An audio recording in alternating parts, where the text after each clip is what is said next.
Il va falloir rester prudent sur le Bitcoin. On est passé des 30 000 $ jusqu'au plus bas, les 24 855 $, le tout en une seule journée. Donc clairement, on va voir ensemble dans cette émission quelle est la raison de cet énorme gap, cette chute qui a eu lieu en si peu de temps. Et surtout, on va voir ensemble, est-ce que nous sommes à l'abri ou est-ce qu'on risque encore de continuer de plonger et d'aller bien plus bas, venir réaliser encore une fois des performances négatives. Eh bien, c'est ce qu'on va voir ensemble. Donc restez bien avec moi jusqu'au bout de cette émission. Comme vous le savez, on est lundi. Qui dit lundi dit émission weekly. Donc on va analyser ensemble le Bitcoin en weekly, le crypto total. On va aller voir Ethereum. On passera à la Bitcoin dominance. Et comme d'habitude, on conclura par le dollar. Alors les amis, si le menu vous plaît, restez bien avec moi jusqu'au bout de cette émission parce que c'est ce qu'on va aller voir tout de suite. Even when you feel low, you can still go. Even when you feel slow, you can still go. Even when there's no hope, you can still go. I never answer to no, man, I still go. Go, go, go, go, go, go, go, go, go, go, go, go, yo, go, go, go. Hello à toute la team Logic, ravi de vous retrouver dans cette nouvelle analyse du marché crypto-monnaie. On est aujourd'hui le lundi 22 août 2023 et il est actuellement 9h17 à l'heure à laquelle je tourne cette émission. Alors les amis, juste avant de commencer l'émission, comme vous le savez, ça fait un petit peu plus d'une semaine, presque 2 semaines que je n'ai pas fait d'émission. Et oui les amis, vous m'avez manqué et je sais que je vous ai manqué aussi. Je vous l'ai vu directement sur Instagram, sur Telegram, etc. à perdre un petit peu patience. Adam, quand est-ce que tu reviens? Adam, on a besoin de tes vidéos. Ça y est, je suis de retour, on va faire une grosse vidéo aujourd'hui, un retour avec une analyse hebdomadaire, cette fameuse analyse qui nous permet tout simplement de savoir qu'est-ce qu'il pourrait se passer sur le Bitcoin et sur le marché crypto-monnaie à moyen et long terme. Donc clairement, c'est ici l'émission qui vous permet d'avoir une vision la plus globale possible de ce qu'il pourrait arriver. Donc regardez bien cette émission jusqu'au bout. On va pouvoir de toute façon entamer cette émission. Comme vous le savez, demain les amis, on se retrouve de toute façon dans une nouvelle émission. Et dans cette nouvelle émission, on parlera de l'analyse on-chain. Donc clairement, ne ratez pas ça, puisque entre cette émission et l'analyse de demain on-chain, on aura clairement une émission complète et globale pour savoir qu'est-ce qu'il faut qu'on fasse sur le marché crypto-monnaie après ce type de situation.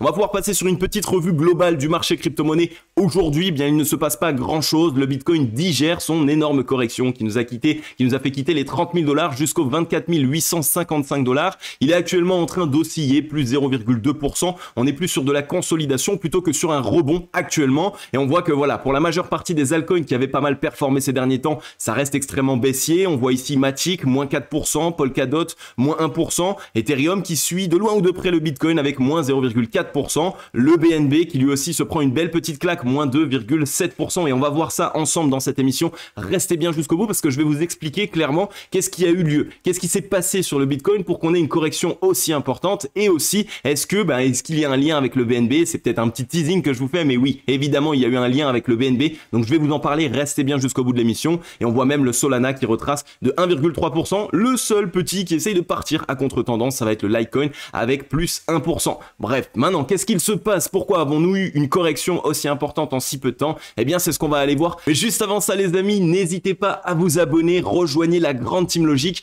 Abonnez-vous, activez la cloche. Vous allez directement rejoindre une communauté extrêmement soudée sur le marché crypto-monnaie. Et en plus de ça, vous allez accéder à 3 analyses du marché crypto-monnaie par semaine. Vous allez clairement pouvoir savoir dans quelle direction est-ce que le marché crypto-monnaie va partir, mais aussi et surtout, eh bien, qu'est-ce que vous devez réaliser sur votre propre portefeuille, sur votre propre plan d'action. Je vous partage des scénarios et surtout, je vous explique concrètement l'analyse des whales et de la smart money. Donc, si vous souhaitez avoir un petit peu des informations d'insider, des informations en avance et comprendre qu'est-ce qu'il pourrait se passer sur le marché crypto-monnaie, alors n'hésitez pas les amis, rejoignez la grande team Logic, c'est totalement gratuit et clairement, vous le savez, on a de très belles choses à voir ensemble puisque on est aux prémices ici du bull run qui arrive sur l'année prochaine. Donc n'hésitez pas les amis, ce sera que un gros plus pour vous de votre côté. On va pouvoir passer maintenant sur le Scalpex Index. Alors ici, on y voit un Crypto Fear and Greed dans la peur 37. C'est une très bonne chose qu'on soit revenu dans la peur. Vous le savez en soi, même si évidemment ce mouvement baissier, je ne l'avais absolument pas vu. J'attendais un retour dans la peur avant un rebond du Bitcoin.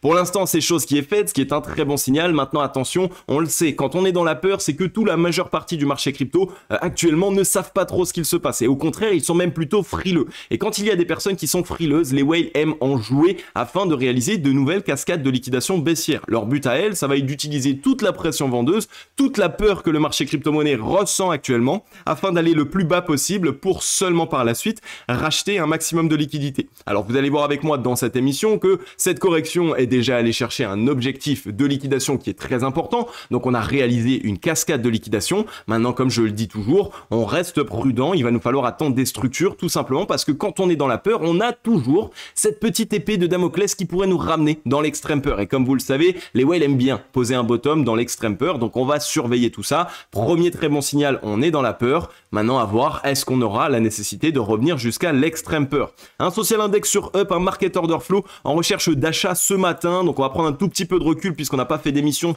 suite à la cassure de cette zone. Donc, ici, je vous rappelle que on était dans un canal ascendant. Pour ma part, j'étais persuadé qu'on était dans une anse d'une séance qui se mettait en place de cette manière pour avoir la poursuite haussière. Malheureusement, les whales n'en ont pas décidé de la même manière. Et comme vous le savez, qui a raison? Eh bien, ce n'est pas forcément moi. Ce seront plutôt les whales ainsi que le marché. Donc clairement ici on a dû avoir trop de personnes qui attendaient une cassure d'une résolution de ce canal descendant ou alors même certaines personnes qui traçaient un wedge et là bah non, finalement grosse cassure de l'autre côté, mais on voit surtout, regardez-moi cette pression vendeuse, ça faisait très longtemps qu'on n'avait pas eu un mouvement aussi rapide et un mouvement aussi dévastateur, excusez-moi. Donc clairement, ici, on a eu un mouvement baissier sur lequel on a eu un objectif. Maintenant aussi, comme vous le savez peut-être ou pas forcément, quand on est tout simplement en train de réaliser un premier mouvement de baisse et que finalement on assiste à un énorme chandelier qui nous fait passer des 27 893 jusqu'aux 24 207 $ ici sur le Scalpex Index, c'est clairement ce qu'on appelle une cascade de liquidation. Qu'est-ce qu'une cascade de liquidation? C'est tout simplement le fait qu'il y avait trop de personnes, d'investisseurs qui avaient du levier. Ici, évidemment, vu qu'on a eu une cascade de liquidation baissière, eh bien, c'est parce qu'il y avait trop de personnes qui étaient longues. Et vu qu'on a eu du levier, eh bien, ici, en ayant touché les 27 893, on a déclenché une zone de liquidation très importante. Ce qui veut dire que toutes les personnes qui avaient longue, imaginons ici, eh bien, elles avaient ici tout simplement leur zone de liquidation qui se trouvait aux 27 967 $. Et à partir du moment où on est venu toucher cette zone de liquidation, ça a déclenché très rapidement énormément de ventes au marché, puisque techniquement, quand un long se fait liquider, c'est tout de suite une position qui est mise en vente sur le marché et derrière, il faut trouver des acheteurs. Mais comme il n'y avait pas ici d'acheteurs rapides et furtifs, eh bien, qu'est-ce qu'il s'est passé? La pression vendeuse a pris le dessus et donc on a eu cette énorme cascade de liquidation.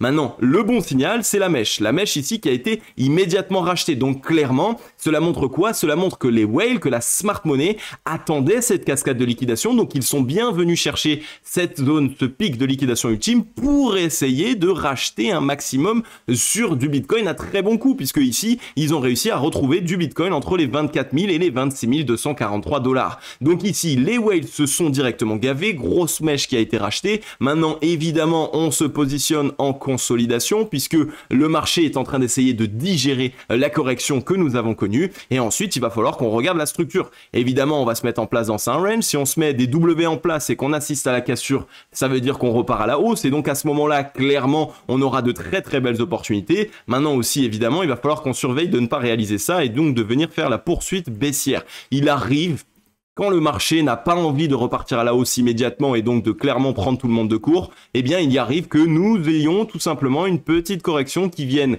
combler la mèche dans son intégralité et quand cela est fait, on repart à la hausse. Ça, c'est tout simplement pour tous les acheteurs de la mèche qui ont essayé ici de positionner leur stop loss pas loin de la mèche ou légèrement au-dessus et donc pour aller aussi les liquider. Donc clairement les amis, attention, on est dans une phase dans laquelle ça risque d'être difficile. Donc n'essayez pas de trader. En ce moment, il faut essayer de comprendre ce qu'il se passe à moyen, long terme, essayer de trouver des actifs qui sont sous-évalués et essayer clairement de rentrer à bon compte sur le marché crypto-monnaie. En ce moment, clairement, on a des opportunités de dingue malgré cette correction supplémentaire, malgré Les personnes qui vont dire oui c'est ça des super opportunités alors qu'on va partir bien plus bas, non. Dans tous les cas, le marché crypto-monnaie est complètement sous-évalué actuellement. On est sous tous les grosses moyennes mobiles. On a eu encore une grosse correction qui est venue taper sur les altcoins. Les altcoins sont toujours à 80-90% de correction depuis leur ATH. Donc oui, clairement, on a toujours de très belles opportunités. Et pour les personnes qui ne suivent pas encore la chaîne et donc qui ne savent pas qu'est-ce que je fais, actuellement, j'ai 100% de mon bag dans le marché crypto-monnaie. Donc il peut se passer ce qu'il se passera. Peut-être quelques baisses à court terme, etc. Mais je suis 100% focus sur le fait que actuellement ces points d'entrée sont des opportunités et que d'ici 3 mois, 4 mois, on n'en parlera même plus. On sera largement gagnant et on aura été très content d'être passé à l'action. Donc voilà un petit peu ce qu'il se passe. On a eu du coup la cassure malheureusement de ce bull flag. Par contre, regardez encore la mèche ici qui est revenue chercher les 24 233 $. Donc clairement, cette mèche, elle est revenue chercher les liquidités qui étaient ici, ici, ici, ici. Donc là, tous les bottoms précédents ont été cherchés. La seule chose qu'on ne veut pas faire maintenant, ça va être de venir attaquer clairement la zone ici des 24 700, 24 600 $. Si on trouve clôture daily sous cette zone, alors là, ce sera un très mauvais signal parce que ça pourra être ça, en fait, cette énorme M-top là que vous voyez ici. Et bien ici, évidemment, si on casse la ligne de coup des 24 700 $, alors ce sera plutôt mauvais signal puisqu'on aura toujours des bottoms à aller chercher plus bas. Ce n'est pas du tout ce que je vois actuellement puisque la mèche a été immédiatement rachetée. On est bien passé sous les bottoms précédents, mais aussi et surtout, vous allez voir avec moi qu'on a liquidé un certain nombre de personnes et ça, c'est souvent bien le premier signal pour moi qu'on essaye de poser un bottom puisque quand on réalise un certain mouvement, que ce soit haussier ou baissier, quand on arrive dans l'objectif, donc dans la zone, la pique de liquidation selon l'objectif, et bien à ce moment-là, je sais de mon côté que les whales vont dans un premier temps retester la demande, revoir un petit peu si le marché est frileux et plus le marché sera frileux, plus ils vont essayer de poser un bottom. Donc en termes de liquidation alors, vu qu'on en parle depuis tout à l'heure, ça donne quoi? Eh bien en termes de liquidation, comme vous le voyez ici, je nous ai branché en 12 heures, je nous ai mis sur à la fois le Bitcoin, à la fois les altcoins, et en termes de liquidation, eh bien c'est venu ici défoncer tout le monde. Regardez-moi ça, 1 milliard de dollars de positions liquidées en une seule journée, et en même pas une journée, en 12 heures ici. Donc clairement, la zone de liquidation a été touchée. On avait envie ici de revenir toucher cette zone pour liquider un maximum de longues et pour venir réaliser cette cascade de liquidation baissière, et donc ça n'a pas loupé, 812 millions de dollars de positions longues liquidées,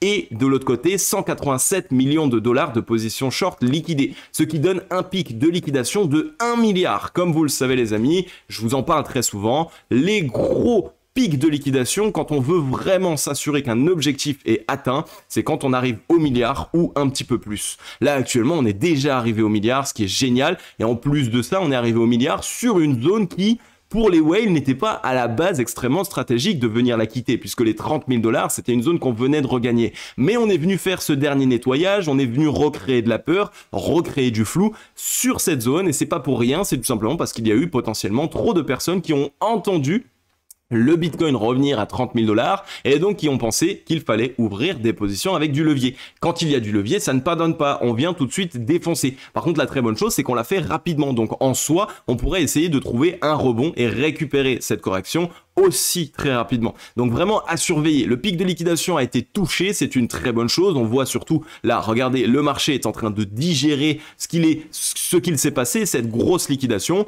Mais comme vous le voyez, ça fait très longtemps aussi qu'on n'est pas revenu liquider des shorts. Donc une fois qu'on vient trouver un énorme pic de liquidation longue, évidemment on calme un petit peu les ardeurs, on consolide un petit peu, mais on devrait normalement essayer de partir très rapidement de l'autre côté pour aller liquider du short. Donc c'est plutôt un signal qui là encore nous montre qu'on est venu toucher la zone de liquidation, l'objectif a donc été atteint et maintenant on peut commencer à tester la demande pour essayer tout simplement de valider un nouvel objectif. Et généralement après une grosse liquidation longue, le nouvel objectif c'est plutôt une liquidation short. Donc on va bien surveiller tout ça. Et donc voilà, en termes de liquidation, grosse liquidation, les longues se sont fait défoncer. Évidemment toutes les personnes qui sont investies sur spot, vous n'avez pas à avoir peur, c'est un petit mouvement rapide. Alors évidemment en termes de pourcentage ça peut faire mal, mais c'est rapide. Donc quand c'est rapide c'est une très bonne chose parce qu'on peut rapidement aussi de l'autre côté trouver un certain rebond. Donc vraiment ici gros mouvement pour sortir un maximum d'acheteurs du train et pour sortir évidemment tous les effets de levier et aussi évidemment pour créer de la peur. C'est chose qui a été faite, l'objectif a été atteint, donc maintenant on va essayer de surveiller ensemble,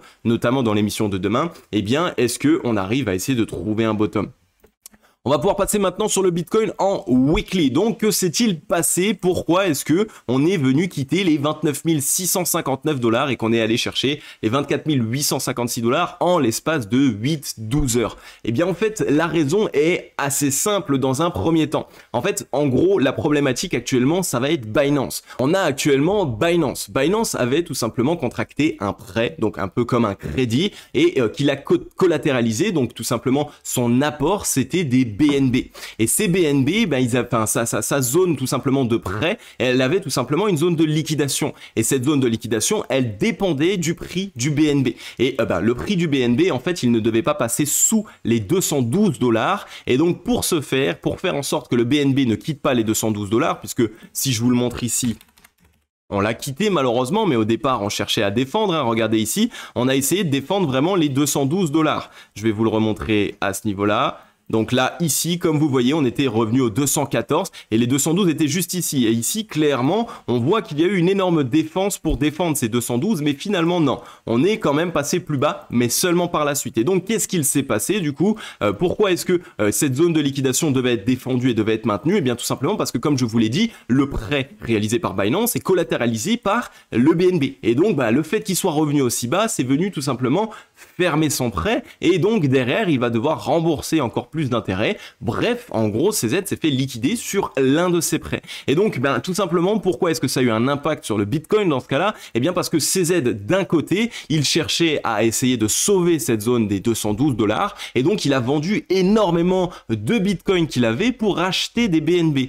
Vous comprenez un petit peu maintenant? Il a fait en sorte d'exercer une pression vendeuse sur le Bitcoin pour racheter tout de suite des BNB et essayer d'absorber les liquidités qui de base sont vendeuses sur le BNB pour ne pas qu'on quitte les 212 $. Donc c'est ça qui a exercé une grosse pression vendeuse sur le Bitcoin, mais malheureusement, vous le voyez, CZ n'a pas réussi à sauver sa zone de liquidation, et donc là, en fait, pour vous expliquer, nous, en tant qu'investisseurs, on est un petit peu les fesses entre deux chaises. On a eu d'un côté des whales qui ont cherché à liquider CZ et d'un côté CZ qui lui a cherché à défendre sa position. Donc, ce mouvement qui s'est passé sur le Bitcoin, c'est le résultat d'un combat de whales. Donc, qu'est-ce qui se passe en ce moment? Bien, les whales sont en train de s'attaquer l'une et l'autre. Et ça, ça peut souvent arriver sur le marché crypto-monnaie. Et donc, évidemment, quand des whales s'attaquent, c'est pas des petites 100 000, 200 000 $. Hein. On parle vraiment de liquidités ici qui ont la possibilité de faire varier le cours, mais varier le cours quand même de manière intense, hein, parce que si on regarde ici, cette chandelle à elle toute seule, c'est 16% de correction sur le Bitcoin.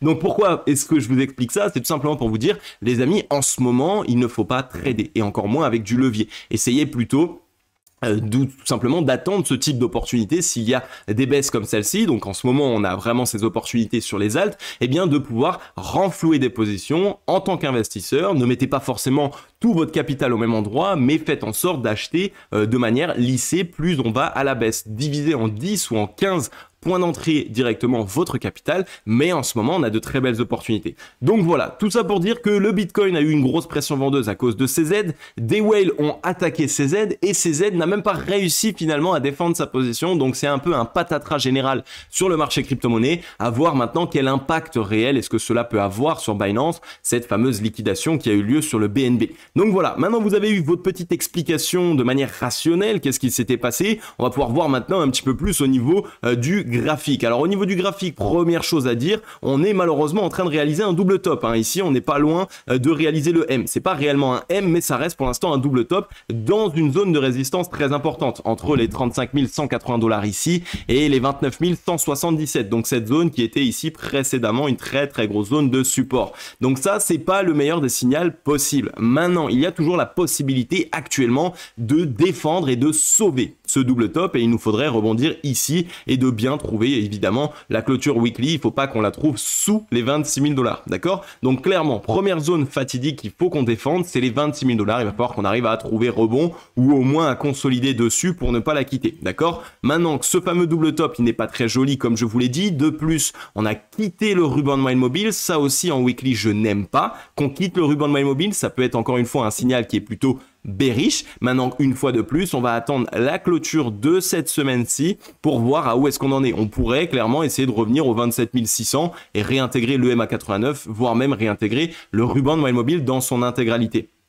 On va aller voir maintenant sur le ratio long short. On avait parlé de ce petit double top dans le momentum qui se mettait en place pour potentiellement revenir chercher la zone de neutralité. Donc là, on est en train de mettre en place ce double top. On n'est pas encore au contact de la zone de neutralité. Donc là, encore une fois, il va falloir qu'on surveille puisque en soi, même encore un chandelier japonais un peu plus bas et revenir aux 23 755 en weekly, actuellement, ce serait faisable. Maintenant, en daily et en 4 heures, ce ne serait de toute façon pour l'instant pas faisable. Il faudrait attendre encore 1 à 2 semaines. Donc, il y a plus de probabilité qu'on se mette soit à consolider ici en hebdo pour essayer de tester la demande, soit directement essayer même de ravaler. En 2-3 semaines, on peut facilement se retrouver aux 31 000, 32 000 $.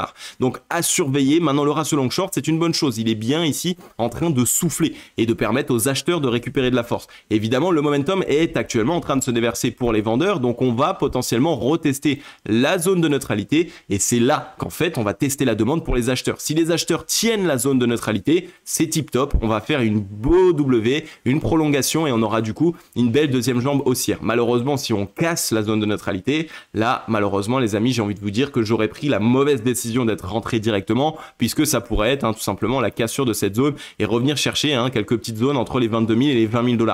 Ce n'est toujours pas quelque chose que je vois actuellement. Il va falloir qu'on attende quelques jours pour avoir plus d'informations sur les graphiques, mais en tout cas, c'est toujours des choses qu'il faut garder en tête et qui sont faisables sur le marché crypto. Le petit M dans le momentum qui n'était pas bien joli, on est tout tenu trouver un rebond sur la zone de neutralité et finalement, boum, on est actuellement en train de l'attaquer. Donc là encore, mauvais signal, on est sous la zone de neutralité après avoir testé en tant que résistance. Donc ça encore, ça peut annoncer plutôt un momentum qui se déverse pour les vendeurs actuellement en weekly.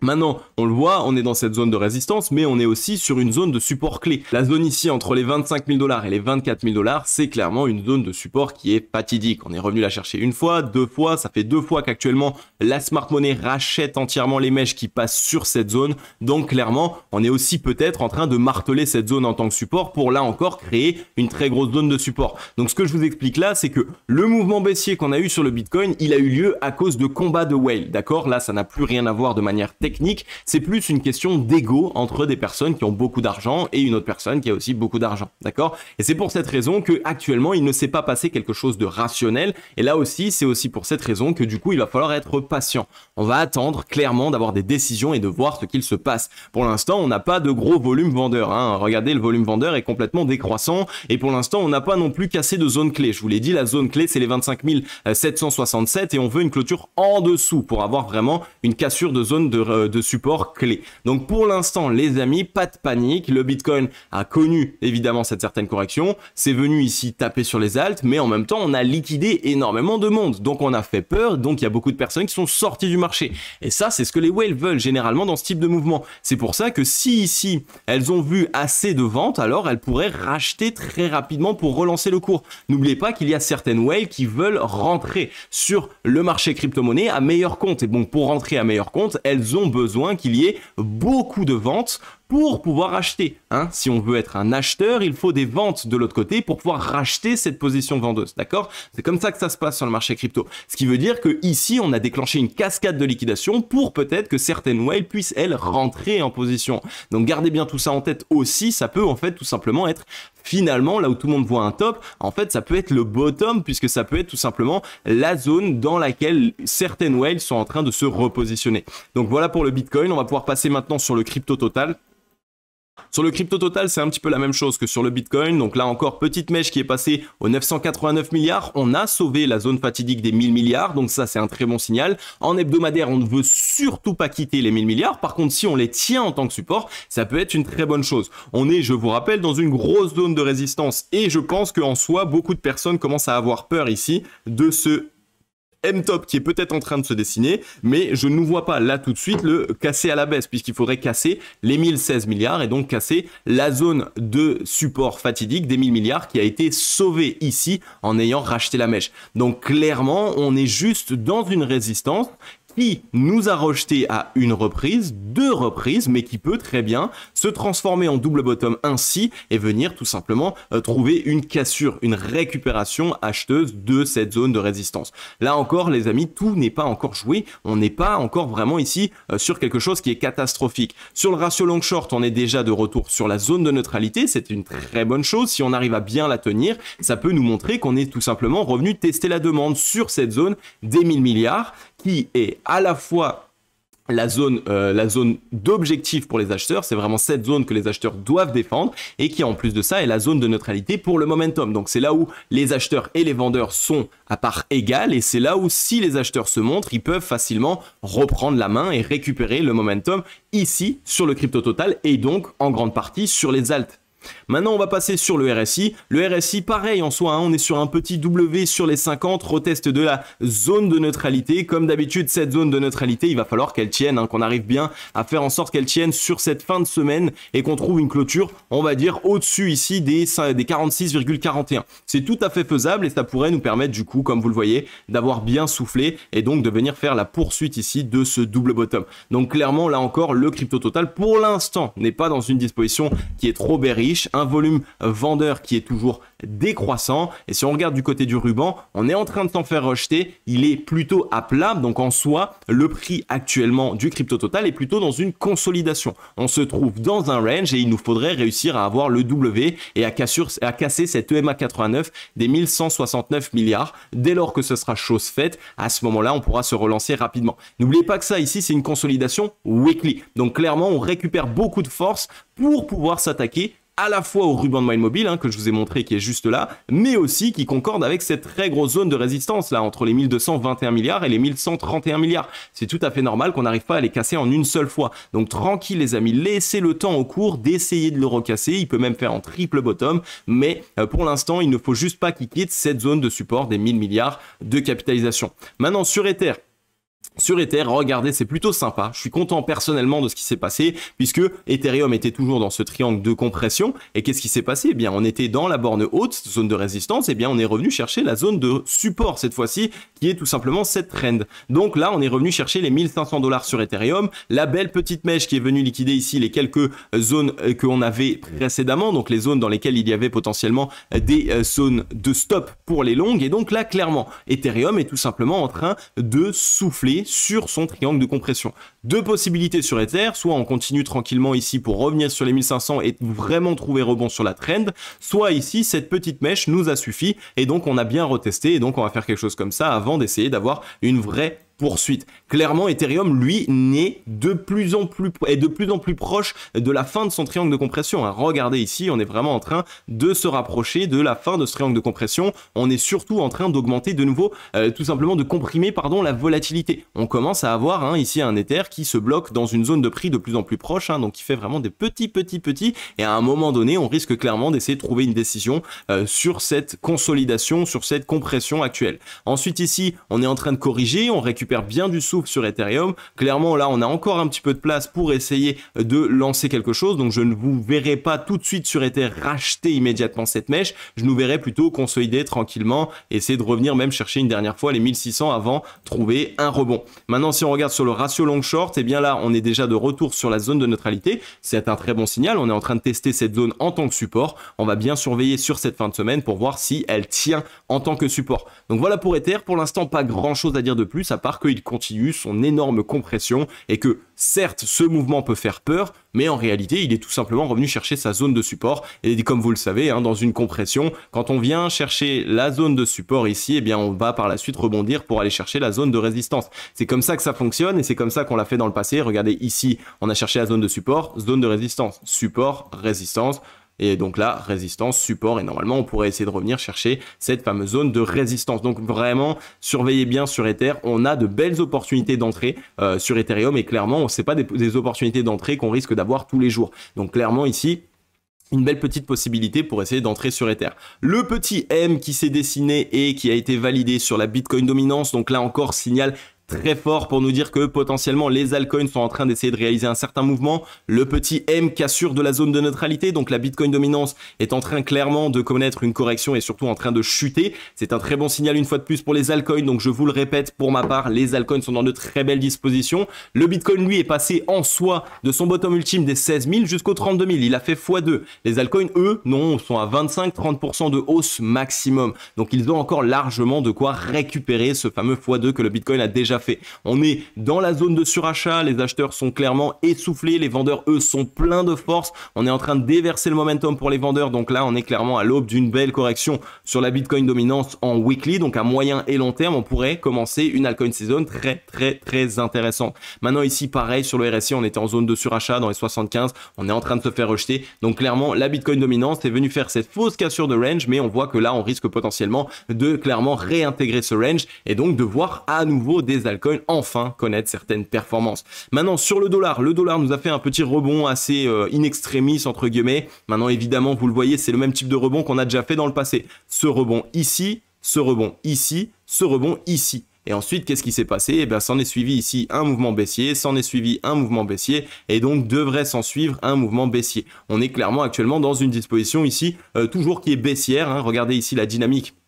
Elle est clairement baissière puisqu'on fait des bottoms de plus en plus bas, on fait des tops de plus en plus bas. Donc clairement ici, tout ce qu'on attend, c'est de continuer ce type de mouvement-là. Donc évidemment, quand on assiste au rebond technique, entre guillemets, sur le dollar, ça fait mal au marché crypto. Mais quand évidemment ce rebond s'est terminé, qu'on a trouvé la zone de résistance, eh bien on a une correction. Et cette correction, elle fait du bien au marché crypto. Et donc là, pour l'instant, on est dans les mêmes types de dispositions qu'on l'était précédemment. On voit qu'en weekly, on est toujours sur un petit triple top qui est en train de se mettre en place. Attention tout de même, on commence à avoir quelques divergences. Donc clairement, j'aimerais qu'on puisse casser ces divergences en allant quitter le bottom précédent sur le RSI, donc les 34,11 de RSI. Là, ce serait un très bon signal. Donc vraiment, on va bien surveiller tout ça. Si on regarde sur le momentum, en soi, on a retesté la zone de neutralité en tant que résistance, donc on risque même de le faire encore cette semaine. Mais si elle tient bien en tant que résistance, ça serait intéressant de nous voir plonger à la baisse et donc ça permettrait clairement au dollar de faire quelque chose comme ça et d'aller de nouveau chercher sous les 100 points pour pouvoir continuer sa correction et donc permettre au marché crypto lui d'essayer de trouver un rebond. Maintenant ici, attention sur les MACD, on y voit quand même quelques divergences qui se mettent en place, hein, des divergences haussières et des divergences haussières cachées, donc c'est plutôt un signal qui, attention, on va bien rester prudent. Pour l'instant le dollar nous a pas encore montré clairement sa décision, il pourrait en soi en weekly continuer sa hausse, donc c'est pour cette raison qu'il va falloir qu'on reste prudent. La zone de recharge acheteuse est quand même légèrement plus haut que le point sur lequel on se trouve actuellement puisqu'elle est sur les 103,53 points jusqu'aux 104,54 points. Donc on pourrait encore connaître la semaine prochaine un petit rebond à l'intérieur avant la correction et donc connaître encore une semaine plutôt turbulente sur le marché crypto avant d'avoir une réelle décision. Et je vous rappelle qu'en soi on est le 22 août, donc il nous reste encore 1-2 semaines maximum avant qu'on ait de nouveau le retour des institutionnels sur le marché crypto, qui est de nouveau tous les fonds de gestion, les banques, etc. et donc il y ait de nouveau bien plus de liquidité sur ce quarter tri, donc ce troisième trimestre du marché aujourd'hui, sur ce troisième trimestre de cette année 2023. Donc les amis, gardez bien tout ça en tête. Cette semaine, on n'a pas encore de réelles décisions qui ont été prises, on va voir ça ensemble dans les émissions futures,